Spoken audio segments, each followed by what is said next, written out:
حامدا ومصليا ومسلما أما بعد أعوذ بالله من الشيطان الرجيم بسم الله الرحمن الرحيم وقال الرسول يا رب إن قومي اتخذوا هذا القرآن مهجورا صدق الله مولانا العظيم. معزز مصلیان کرام، خدا کا لاکھ لاکھ شکر ہے کہ آپ حضرات نے رمضان المبارک کی ایک سنت کو ادا کر لیا. وہ تراویح میں ختم قرآن کی سنت ہے. اللہ تعالیٰ اس عظیم عبادت کو قبول فرماوے اور اس پڑھے ہوئے قرآن کو آپ کی اور ہم سب کی نجات کا ذریعہ بنائے.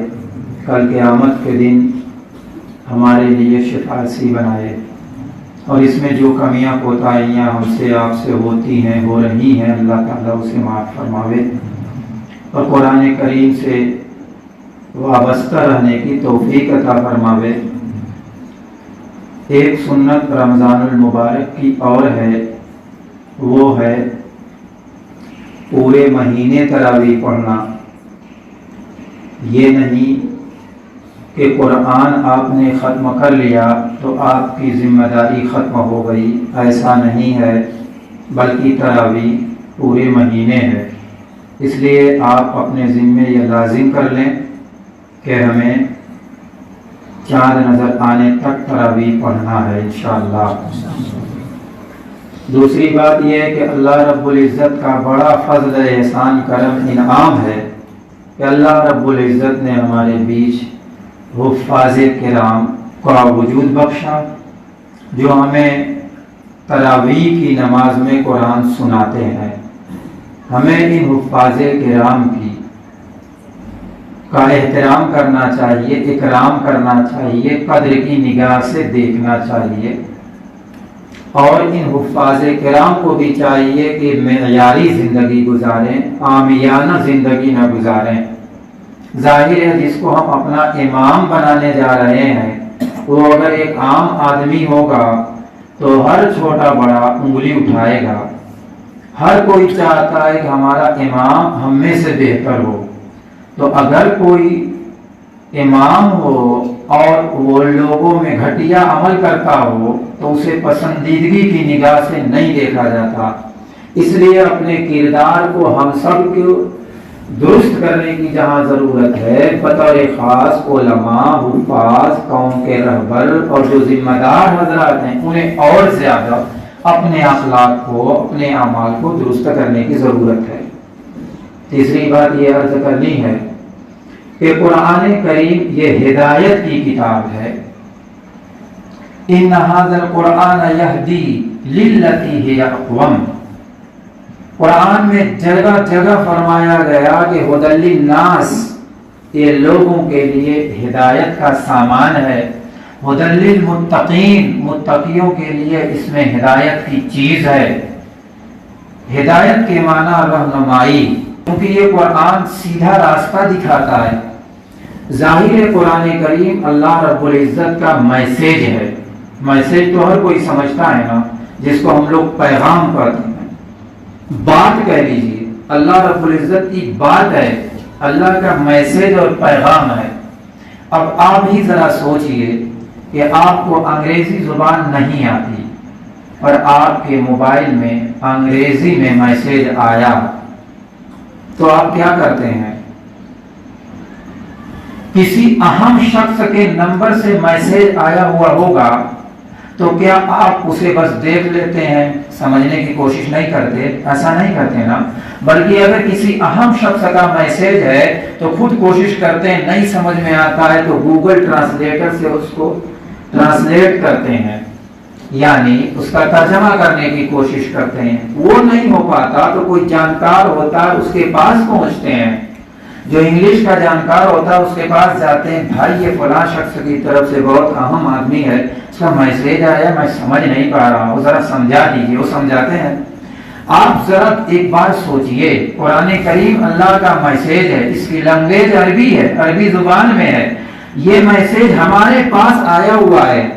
ہم اس کو سمجھ نہیں پا رہے ہیں. اللہ کی ذات سے بڑھ کر برتر اعلیٰ بالا کوئی ذات ہو ہی نہیں سکتی. اس کا میسج، اس کا کلام ہم نہیں سمجھ پا رہے ہیں اور سمجھنے کی کوشش بھی نہیں کر رہے ہیں. ہر شخص کے بس میں جتنا ہے اتنا کرے. انسان سب سے پہلے اس کا صحیح تلفظ کرنا سیکھے کہ قرآن کس طرح پڑھنا ہے، حروف کہاں سے نکلتے ہیں، کیسے اس کو ادا کرنا ہے، کہاں پہ مد ہے، کہاں پہ گننا ہے، کہاں پہ اخفا ہے، کہاں پہ سجدے والی آیت ہے اور کیا کیا چیزیں ہیں، یہ سمجھے. پھر اس کے بعد جب زبانی طور پر آنکھ سے دیکھ کر پڑھنے لگے تو پھر اس کے معانی اور مطالب کو سمجھنے کی درجہ بدرجہ کوشش کرے کہ یہ خدا کا پیغام ہے. اللہ تعالیٰ کہاں کیا کہہ رہا ہے، اللہ کہے جا رہا ہے اور ہم ہیں کہ سمجھتے ہی نہیں اور سمجھنے کی کوشش بھی نہیں کرتے. تو یہ جو ہے اچھی چیز نہیں ہے، محنت کرنی چاہیے. اردو ترجمے آ گئے ہیں، علماء کرام کی نگرانی میں ترجمہ پڑھا جائے، سنا جائے، جو سمجھے اس کو بتایا جائے کسی عالم کے سامنے کہ میں نے آج ایک رکوع پڑھا ہے ترجمہ، میں نے یہ سمجھا ہے، میں نے صحیح سمجھا ہے یا نہیں. یہ کر سکتے ہیں آپ، بہت سہولت کے ساتھ کر سکتے ہیں. جب انسان قرآن کے سمجھنے کے لیے قدم بڑھاتا ہے، رب تعالیٰ نصرت نازل فرماتے ہیں اور اس کا سینہ کھول دیتے ہیں اور اس کو قرآن کا حقیقی معنی اور مطلب بتا دیتے ہیں. پھر اس کے بعد قرآن پڑھنے میں اس کو لذت محسوس ہوتی ہے، وہ خوشی محسوس کرتا ہے کہ 50 لوگوں سے مل کر کے وہ خوشی میسر نہیں ہوتی کہ تنہا قرآن پڑھ کر اس کا معنی سمجھ کر جو خوشی میسر ہوتی ہے. تو اس لیے ایک بات کی طرف مجھے توجہ دلانی تھی، وہ یہی کہ ہم ہر شخص کے کلام کو سمجھنے کی کوشش کرتے ہیں، نہیں سمجھ پاتے دوسروں کے پاس جاتے ہیں. یہی ایک قرآن ہے. ہم تو تلاوت بھی نہیں کرتے، چند مخصوص دن ہے جس میں پڑھ لیتے ہیں، ورنہ اکثر لوگ سالوں سال گائے. تو سمجھنے کی کیا کوشش کریں گے؟ یہ قرآن پر ظلم ہے، یہ قرآن کے ساتھ زیادتی ہے. کہیں یہ قرآن ہمارا غریبان کل قیامت کے دن پکڑ نہ لے. کل قیامت کے دن مشرکوں اور کفار اور منافقین کے بارے میں رسول اکرم صلی اللہ علیہ وسلم حجت بنیں گے، دلیل بنیں گے اور اللہ تعالیٰ کے دربار میں مخاصم بنیں گے اور کہیں گے کہ یا رب، اے میرے پروردگار، ان قومی اتخذوا هذا القرآن مہجورا، میری اس قوم نے اس قرآن کو چھوڑ دیا تھا. رسول اکرم صلی اللہ علیہ وسلم بارگاہ الہی میں دعویٰ دائر کریں اور کہیں کہ اے اللہ، یہ میری قوم ہے اور اس قوم کے پاس ہدایت کا دستور آیا تھا قرآن، اس قرآن کو اس نے چھوڑ دیا تھا، نہ پڑھا، نہ سمجھا، نہ اس کے مطابق عمل کرنے کی کوشش کیا. بتائیے کیا جواب ہوگا؟ یہ قرآن کی آیت میں پڑھ رہا ہوں، قرآن میں یہ بات موجود ہے. علماء نے لکھا ہے کہ یہ کفار کے تعلق سے ہوگا، لیکن قرآن کو چھوڑنا یہ بھی ہے کہ قرآن کی تلاوت نہ کی جائے. قرآن کا چھوڑنا یہ بھی ہے کہ اس کے معانی اور مطالب پہ عمل نہ کیا جائے، اس کا کیا مفہوم ہے سمجھنے کی کوشش نہ کی جائے، قرآن کا ادب اور لحاظ نہ کیا جائے. یہ قرآن کا چھوڑنا ہے. اور رسول اکرم صلی اللہ علیہ وسلم کل قیامت کے دن جب کھڑے ہوں گے تو اندیشہ ہے کہ مسلمان ان مسلمانوں کے تعلق سے بھی کھڑے نہ ہو جائیں جو قرآن پڑھتے ہی نہیں، سمجھتے ہی نہیں، اس پر عمل کرنے کی کوشش ہی نہیں کرتے. ہمارے اکابر نے اردو میں بھی تفسیر کی کتابیں لکھی ہیں، ان کتابوں میں معرفت القرآن کے اندر بھی یہ مطلب بتلایا ہوا ہے، اس لیے سمجھنے کی ضرورت ہے. حدیث میں اللہ کے رسول صلی اللہ علیہ وسلم نے فرمایا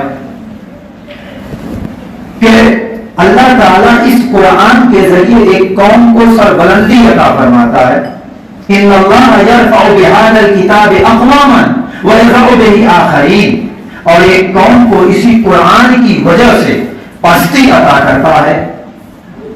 یعنی ایک قوم ایسی ہوتی ہے جو اس قرآن کو گلے سے لگاتی ہے، سینے سے لگاتی ہے، اس کو یاد کرتی ہے، اس کو محفوظ کرتی ہے، اس کو تلاوت کرتی ہے، نماز میں پڑھتی ہے، اس کے مطابق عمل کرتی ہے. اللہ تعالیٰ اس قوم کو بلندی عطا کرتا ہے، عروج بخشتا ہے.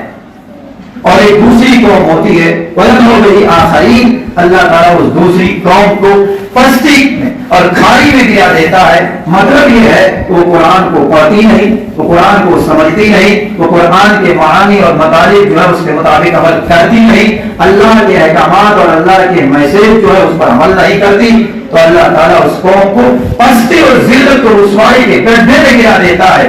آج مسلمان پوری دنیا کے اندر جو تناسب ہے یہ کہا جا سکتا ہے کہ پستی اور کھائی میں جا رہا ہے، اس کی بڑی وجہ یہ ہے کہ جو ہدایت کا ذریعہ ہے، جو دستور ہے، وہ قرآن کریم وہ ہمارے سینے سے لگا ہوا نہیں ہے۔ ابا کا انتقال ہو گیا، 40 دن تک کسی سے پڑھوا دیا، خود پڑھ لیا، عورتوں نے پڑھ لیا، یا یہ کہ جنات نے پکڑ لیا، بھوت نے پکڑ لیا، کسی نے کہہ دیا 40 دن قرآن پڑھوا دو، پڑھوا دیا، شب برات کا موقع آ گیا، پڑھ لیا، کوئی اور موقع آیا، پڑھ لیا، اس کے بعد قرآن کریم اتاق کا زینہ بنا ہوا ہے، ہمارے خلاف یہ کل قیامت کے دن کھڑا ہو جائے گا۔ اللہ تعالیٰ جس نے ہمیں زبان دی ہے، قوت گویائی عطا کی ہے، بولنے کی طاقت اور صلاحیت عطا کی ہے، وہی اللہ تعالیٰ کل قیامت کے دن اس قرآن کریم کو زبان عطا کر دے گا، اور وہ قرآن کریم ہمارا گریبان پکڑ کے کہیں کھڑا نہ ہو جائے اور یہ نہ کر دے کہ اس نے ہمارے حق کو ضائع کیا ہے۔ اے اللہ ہماری حفاظت فرمائیے، قرآن کریم کو ہمارا شفاعی بنا دیجیے، ہمارے خلاف کھڑا ہونے والا نہ بنائیے۔ واقعی بہت زیادتی ہو رہی ہے، بہت ظلم ہو رہا ہے، بڑی ناانصافی ہو رہی ہے اس مقدس قرآن کریم کے ساتھ۔ یہ ایسا کلام ہے کہ ایک نقطہ بھی اس میں شک اور شبہ سے بالا تر ہے۔ کوئی کتاب پوری دنیا کے اندر ایسی قرآن کے علاوہ ہے ہی نہیں جو 100% محفوظ ہو، 100% صحیح ہو، چاہے وہ آسمانی دوسری کتابیں ہوں، چاہے لوگوں کی من گھڑت بنائی ہوئی کتابیں ہوں، سب میں تحریف تبدیلی ہو چکی ہے، تغییر ہو چکی ہے، بدلا جا چکا ہے۔ فقط واحد کلام کلام اللہ قرآن مجید ایسا ہے کہ ایک نقطہ اور ایک شوسہ بھی اس میں تبدیل نہیں ہے، جیسا نازل ہوا ہے ویسا ہی تر و تازہ ہمارے پاس موجود ہے۔ ایسا پختہ کلام اللہ تعالیٰ نے عطا کیا ہوا ہے، مگر ہم نے اس کی قدر نہیں کرتے۔ اللہ سے دعا کریے کہ اللہ ہم ناقدروں کو معاف کر دے۔ آج سے یہ عہد کر لیجئے کہ انشاءاللہ العزیز قرآن کریم کو سینے سے لگائیں گے، اس کی تلاوت بھی کریں گے، اس کا معنی سمجھنے کی کوشش بھی کریں گے، اور اپنے گھروں میں شفارسی پیدا کریں گے، یعنی حفاظ پیدا کریں گے۔ حفاظ کرام جو ہوتے ہیں یہ تو جنت میں انشاءاللہ جائیں گے ہی جائیں گے۔ اللہ تعالیٰ ان کو خصوصی طور پر امتیاز عطا فرمائے گا، اور وہ یہ یقال لصاحب القرآن اقرأ وارتقِ ورتل كما كنت ترتل في الدنيا فإن منزلك عند آخر آية تقرأها، یعنی آخر قرآن سے کل قیامت کے دن کہا جائے گا کہ جنت کے بالا خانوں پہ چڑھتا جا چڑھتا جا چڑھتا جا، قرآن کریم کی آیات پڑھتا جا پڑھتا جا، جہاں آخری آیت ختم ہوگی جنت کے بالا خانے میں وہی تیرا مقام ہوگا۔ ذرا تصور کیجیے، یہ حفاظ کا مقام ہے۔ حفاظ کرام کو اللہ سبحانہ و تعالیٰ کوٹا دے گا، خصوصی کوٹا دے گا کہ وہ اپنے گھر گھرانے والوں کو 10 ایسے گھر گھرانے والوں کو جو جہنم کے مستحق ہو چکے ہوں گے، اللہ تعالیٰ خصوصی طور پر کوٹا دے گا کہ تو سفارش کر، تیری سفارش قبول کی جائے گی۔ میرے بھائیو، اگر آپ نے اپنی اولاد کو حافظ بنایا تو آپ نے اپنے لیے بنایا ہے، اس کی تو بن ہی گئی، خود آپ کی بن گئی، آپ کے گھر والوں کی بن گئی۔ اس لیے یہ عہد کریے کہ اپنی اولاد کو انشاءاللہ حافظ بنائیں گے۔ خدا تعالیٰ سب کو میری اولاد عطا فرماوے اور ان سب کو حافظ بنانے کی اللہ تعالیٰ توفیق عطا فرماوے۔ بات ہماری لمبی ہو رہی ہے، اس لیے مختصر بات کو میں اپنی بات کو ختم کرتا ہوں۔